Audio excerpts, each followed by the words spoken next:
Good afternoon and welcome back to Finding the Plot.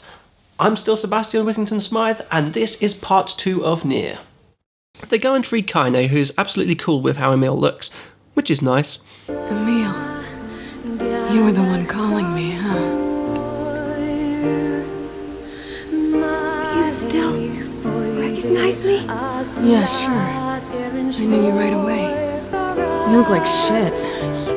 So they reason that there might be a clue to finding the Shadow Lord at the shrine, back where they found Weiss. They battle the first boss again and find a fragment of a stone symbol there. There are 4 other fragments to find too. They find one at the junk heap, held by a robot who is partnered up with a shade. They return to the Forest of Myth and do some more text adventuring, which kills the shade living in the tree through the method of picking the right answer, and this rewards them with another fragment. In between all this, there's a side quest I must bring your attention to. There's a shade in Emil's mansion which never fights, it just wants to read. Nier reasons that it needs to die because it's a shade, but it's an emotionally taxing fight because he never fights back, he just runs away. Perhaps not all shades are evil. The next fragment is found in the Eyrie, where it turns out that the whole village is pretty much living with shades, in peace.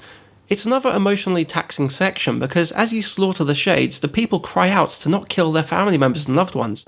You people are the true monsters! Stay back. Your sister is one of them now. I don't care! She's my sister and I love her!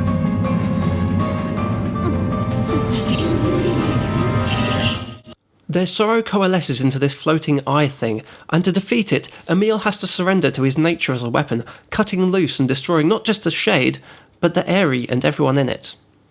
I'm beginning to notice that everybody seems to be doing what they think is right, but it's only causing them hardship and pain, and it might not even be the right course of action.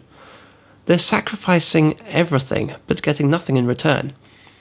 Even the Eyrie, they wanted privacy and sacrificed it to stop Nier, who, to the shades, as revealed in the next playthrough, is a harbinger of doom. They sacrificed themselves and their solitude to save Shadekind, and not only did they die, but they had nothing to show for it. The last fragment is found at Facade, and it just so happens that the king is getting married to Fira, so they go to the celebration only for her to be murdered during the ceremony by a shade wolf. And again it's hard to watch, because Fira was a commoner who was finally about to get her chance to make a difference, to live a happy life, but for sticking her head above the parapet she became a symbolic victim. I don't think anybody in Nier so far who has tried to make a positive difference has had a happy ending. There's an air of futility about everything. They resolve to go and get revenge, with the king leading the charge, and one battle later we have all we need to go and get the Shadow Lord. They go back to the shrine and find a portal to the Shadow Lord's castle. They answer this cryptic puzzle. I ask, why did humans disappear from the world? How can humans extend their life? I ask, what is the destination of souls? Which allows them access to the main courtyard where Deviler and Popola stand before them. It turns out that they served the Shadow Lord or something. They also created the powers that Weiss gave to Nier. Now this raises one major question. If they didn't want Nier to get to the Shadow Lord's castle, why did Popola give him information on how to get there? They teleport away, and after fighting this giant armoured shade boar with the eventual help of the guys from Facade, they run into Deviler and Popola again. This is the sequence that without reading Grimoire Nier really turns the game on its head, and creates so many more questions. And for that, it's glorious. It turns out that every human in the game is actually a shell created by the true humans under Project Gestalt. I guess I'd better explain this. That book at the beginning of the game that gave Nier his powers? Well, that wasn't actually Nier. It was the Shadow Lord, and the book created a shell, separating the human spirit from the body. The plan was that the spirits would live on until white chlorination syndrome was cured, and then the grimoires would act as a failsafe, joining together to bring all of the spirits back into their shells, or their replicants as they're called. The problem is that the replicants became self-aware and rejected their fate as mere shells, and so the Gestalts became bodiless. This meant that the Gestalts, the original humans, could not become complete, and so over time they went insane, or relapsed into shades. And when that happens, the corresponding replicant gets the Black Scroll. These relapses also happen because of a genetic abnormality in the original Gestalt, that being the Shadow Lord. Another thing explained more in Grimoire Nier is that Yona was relapsing but was kept sedated so that she wouldn't turn into a shade. And the price of this was that Nier would provide genetic material to stabilise the Gestalt process. I know that this is a lot to take in, but the Shades are actually humans, and the humans in the game are actually copies. Interesting.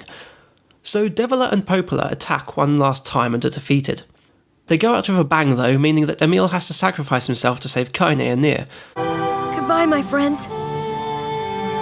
Thank you for everything. I want to see you again. I want to see all of you again. Just one more time. I don't want to.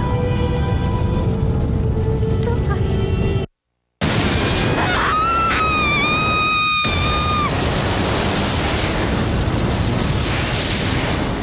Following that, Nier finally comes face to face with the Shadow Lord.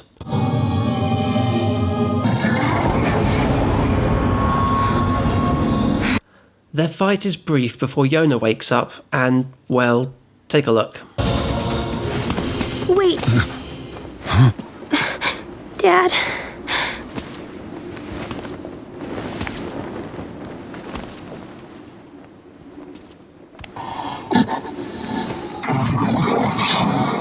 Dad. Stop. Please. I don't want this anymore. There's another girl inside this body.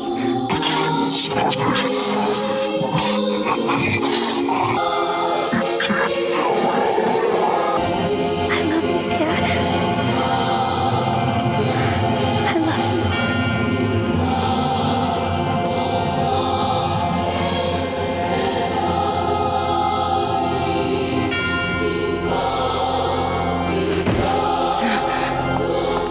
Ooh, that's harsh. During the final stages of the battle, Vice basically dies, having used all of his power. So, we kill the Shadow Lord and call Yona back to us. Kaine goes off to do her own thing, and we get a flashback and a shot of the Shadow Lord and Yona rather than seeing them all live happily ever after.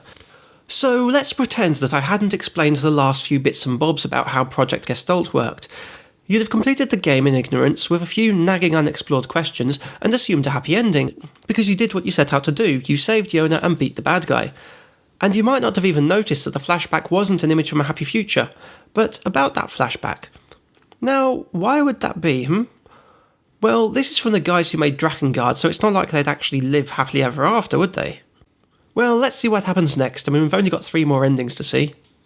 So the second playthrough is the same, but we get subtitles whenever the Shades speak, and we get some extra scenes that essentially show that the bosses we fought, they weren't actually bad guys. Like I said about the Aerie, the Shades know that Nier kills them all on sight, so they're basically trying to save themselves from murder.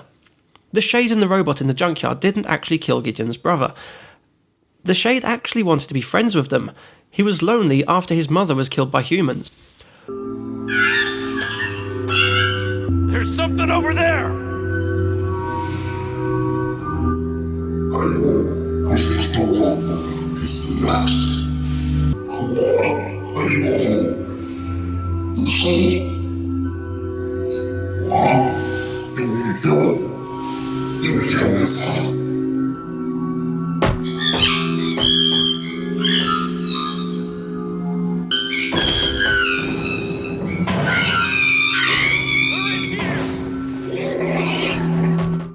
The wolf who killed Fira only did it because humans slaughtered his pack and he wanted revenge, not unlike Nier himself really. And the Shadow Lord had the exact same mission as Nier, that he wanted to save his daughter. Playthrough B is effective because it reverses the roles and actually means that we could be the bad guys, especially as we're near enough playing as robots who have gained sentience and turned on their masters. Think of how much the Shadow Lord sacrificed to keep Yona safe. Of the 1,000 and a bit years that he waited, he lost his body, and he still stayed by her side, patiently waiting for the time that they could finally be reunited. And think of all the stuff that we didn't know during playthrough A, how simple our mission was, save the daughter. Suddenly, the second time round, we know a lot of what's going on, and we see far more background and tragedy and everything that happened. It makes doing the exact same things so much more unsettling. Our initial gusto, our desire to kill the Shades, it was all misguided, and yet it's not like we had ill intent, we just didn't know everything. It's easier to do what you think is right when you're ignorant of the facts, isn't it? Ending B also takes place from the Shadow Lord's perspective, where he and Yona are reunited in the afterlife. Endings C and D are very different. You're confronted with the normal ending, and then suddenly Kaine's shade takes over her body and you're confronted with the true last boss. Now, remember what I said about Kaine having to sacrifice her happiness so that she can be full of hate to satisfy the shade? Well, it turns out that her hatred had run dry.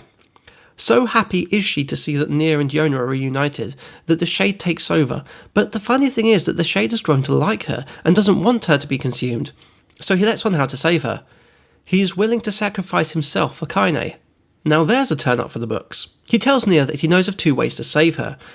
Kill her and release her from her torment, or sacrifice himself. Now, ending C first. You kill her. She thanks you for it, but it seems like it's the easy way out. It's selfish and it feels wrong. Now, this might be different for some of you, but ending C just didn't sit right with me. You've gone through all of that together, sacrificed so much, and then you kill her because it's easy? No, that's not the way it should end. So let's look at ending D, the ending that reveals the truth of Nier. Now, before I do that, I'd just like to point out one final thing which you wouldn't know if you hadn't read Grimoire Nier. Remember that I said about the Shadow Lord being the original Gestalt, and how he contributed genetic material to stabilise the other Gestalts? What this means is that with him dead, every Gestalt will relapse. Everybody in the world, including Nier and Yona, will get the Black Scroll and will die. Completing the game doomed everyone. And do you know when the tipping point was? Where the game could have had a happy ending for everyone? It was the halfway point, when Noir and Weiss were going to merge. That would have made everybody into complete humans and saved Yona, and our heroes, in their ignorance, stopped it. But I don't blame them, because this game's theme is sacrifice and futility. They sacrificed so much, and yet their determination rendered their sacrifice completely pointless.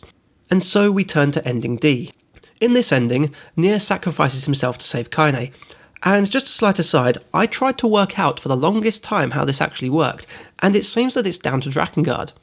If you've played Drakengard or seen my review, you'll know about pacts, where somebody sacrifices something to bind with a demon. Well, seeing as they used Angelus's remains to attain magic, and she was a pact beast who formed a pact with Kaim, perhaps the whole Gestalt project is like a reverse pact, which is why the souls and bodies can be separated and yet go back together.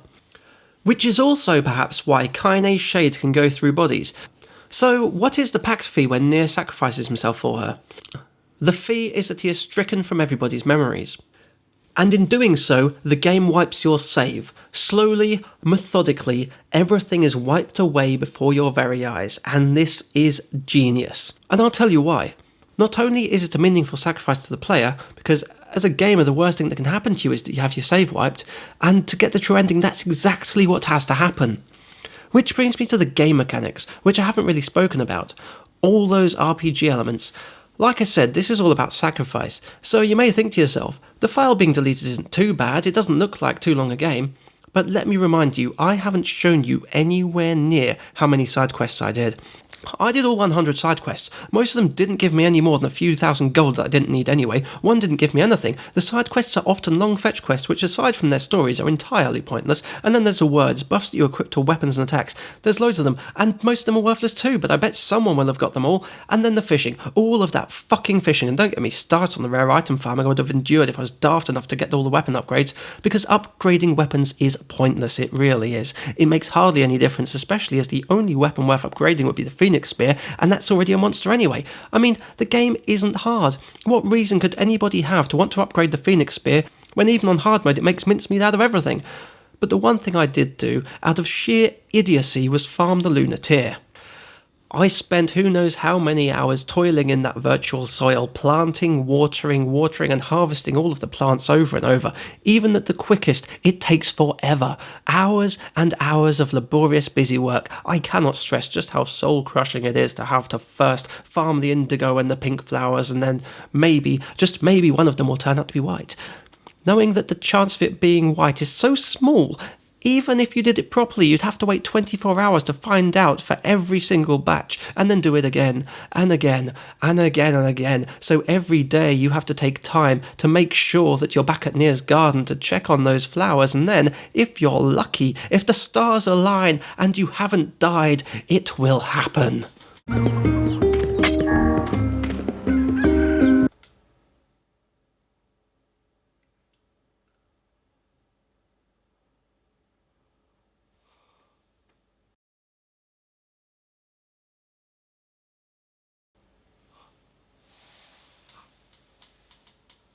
It's about fucking time. If I hadn't done the system time trick, do you know how long it would have taken me to farm the Lunateer? 6 weeks. 6 weeks to farm a poxy white flower that has no purpose.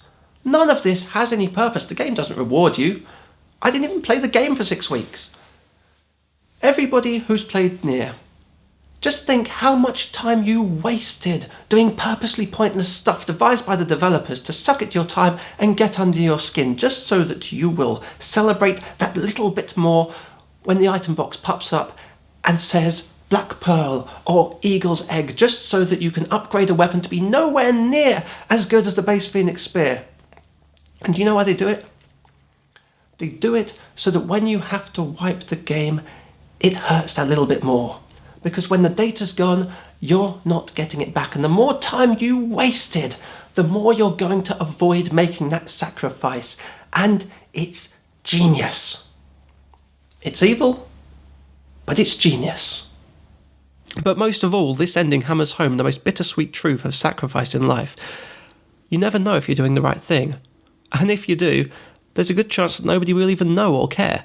And in the end, it might not even make a difference. What I mean is, look through the whole of Nier. Imagine that I hadn't explained a lot of what was written in Grimoire Nier.